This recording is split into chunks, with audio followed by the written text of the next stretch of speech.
CM Revanth Reddy వ్యాఖ్యలకి ఇవాళ counter ఇచ్చారు. మాజీ మంత్రి హరీష్ రావు కేఆర్ఎంబీ సమావేశంలోనే ప్రాజెక్టులని ప్రస్తుత ప్రభుత్వం అప్పజెప్పిందని ఆరోపించారు. 15 ప్రాజెక్టులని కేఆర్ఎంబీకి నెల రోజుల్లో అప్పగిస్తామని ఒప్పందం చేసుకున్నారని చెప్పారు. ప్రాజెక్టులను అప్పగించింది నిజం కాకపోతే ఎందుకు ఖండించలేదని హరీష్ రావు ప్రశ్నించారు. ప్రాజెక్టులను అప్పగిస్తున్నట్టు మీటింగ్ మినిట్స్ లో ఉందన్నారు. కాంగ్రెస్ ప్రభుత్వం తప్పును కప్పిపుచ్చుకునేందుకు ఎదురుదాడి చేస్తోందని ధ్వజమెత్తారు. ప్రాజెక్టులను అప్పగించేది లేదని నాటి బీఆర్ఎస్ ప్రభుత్వం తేల్చి చెప్పిందని, కానీ అధికారంలోకి వచ్చిన 2 నెలల్లోనే ప్రాజెక్టులని ఢిల్లీ చేతుల్లో కాంగ్రెస్ నేతలు పెట్టారని హరీష్ రావు విమర్శించారు.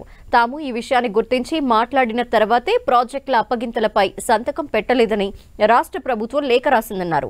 ఫిబ్రవరి 1న హైదరాబాద్ లో జరిగిన కేఆర్ఎంబీ 2వ మీటింగ్లో పవర్ హౌస్ల అప్పగింతలపై మాత్రమే తెలంగాణ ప్రభుత్వం అభ్యంతరం చెప్పిందని, నేటి ప్రాజెక్టులను అప్పగించడంపై మాత్రం అభ్యంతరం చెప్పలేదని 2 రాష్ట్రాల ఈఎన్సీలు చెప్పారన్నారు.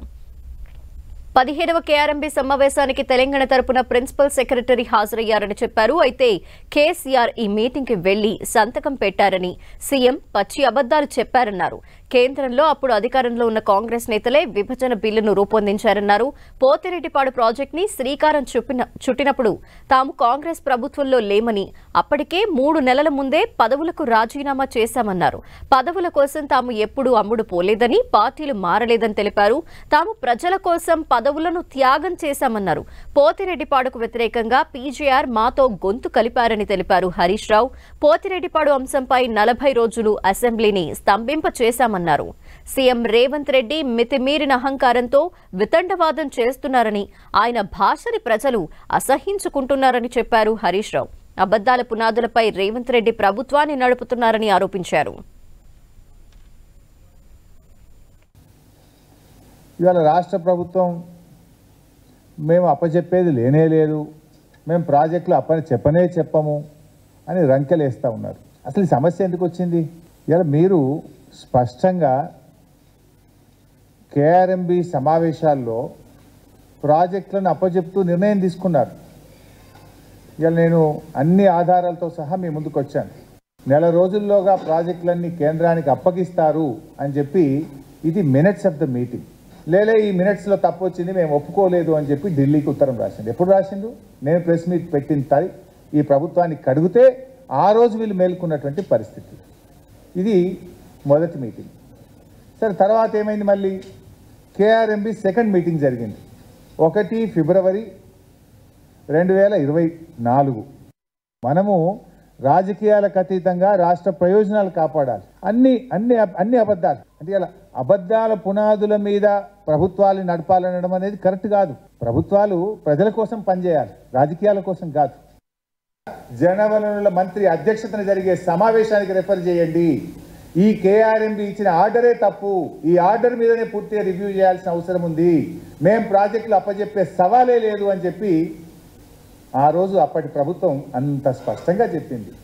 మరి ఇంత పచ్చి అబద్ధాలు పట్టపగలు సెక్రటరియట్లో కూర్చొని ఒక ముఖ్యమంత్రి గారు మాట్లాడడానికి తగునా?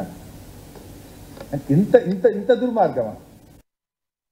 రాజీనామా చేస్తే 3 నెలల తర్వాత పోతిరెడ్డిపాడు జీవో. నేను ఏమన్నారు రేవంత్ రెడ్డి గారు? పోతిరెడ్డిపాడు పొక్కగొట్టేటప్పుడు హరీష్ రావు, నాయన నరసింహారెడ్డి మంత్రులుగా ఉన్నారు అన్నాడు. నేను పాపం ఆయనకు స్క్రిప్ట్ రైటర్లు డైలాగ్ రైటర్లు సరిగా లేనట్టున్నారు. కొంచెం బ్యాక్ ఆఫీస్ సరి చేసుకోవాలి. ఆయన ఏమవుతుంది ఇప్పుడు? ఆయన విలువ తగ్గుద్దా, నా విలువ తగ్గుద్దా? ప్రజలు ఏమనుకోవాలి రేపు? ఇంత పచ్చి అబద్ధాలు మాట్లాడొచ్చునా? మేము అప్పటికే 3 నెలల ముందే మా మంత్రి పదవులను తెలంగాణ ప్రజల కోసం, తెలంగాణ ఉద్యమం కోసం ఏడాది కాలంలోనే పదవులు వదులుకున్న చరిత్ర మాది. పదవుల కోసం పెదవులు మూసుకున్నది, పదవుల కోసం పార్టీలు మారిన చరిత్ర నీకు నీ మంత్రివర్గ సభ్యులకున్నది, మాకు లేదు. Yes, I agree. ఒకే ఒక్కడు కొట్లాడిండు పీజేఆర్, మీరందరూ పెదవులు మూసుకున్నారు. నువ్వు తెలుగుదేశంలో ఉన్నావు, మిగతా నీ క్యాబినెట్ సహచరులంతా కాంగ్రెస్ పార్టీలో ఉండి పెదవులు మూసుకున్నారు. కొట్లాడింది మేము. మాతో పాటు గొంతు కలిపినోడు ఆనాడు కాంగ్రెస్ పార్టీలో ఒక్కడే. కానీ ఆయన ఏ రకంగా మాట్లాడినా, మేము మంత్రులుగా ఉండి మేము పెదవులు మంత్రులుగా మేము లేము. అంతకు 3 నెలల ముందే రాజీనామా చేసినాం. రాజీనామా చేసి ఊరుకోలే. మేము అసెంబ్లీలో పేగులు దిగదాకా కొట్లాడినాం.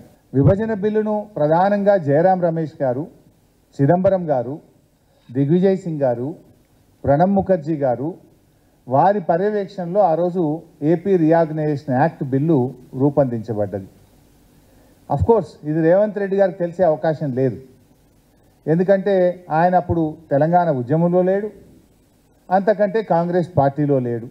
ఇప్పుడు అడ్డంగా దొరికిపోయి నేను ఒక్కొక్క ఆధారాలతో సహా పెట్టి మీకు కనీసం అసెంబ్లీ కన్నా మంచిగా ప్రిపేర్ అయ్యి రండి. మేము కూడా ప్రిపేర్ అయ్యి వస్తాం. అసెంబ్లీ వేదికగా ఎవరు మంచో ఎవరు చెడో, ఏది నిజమో ఏది అబద్ధమో అసెంబ్లీ సాక్షిగా మాట్లాడుకుందాం.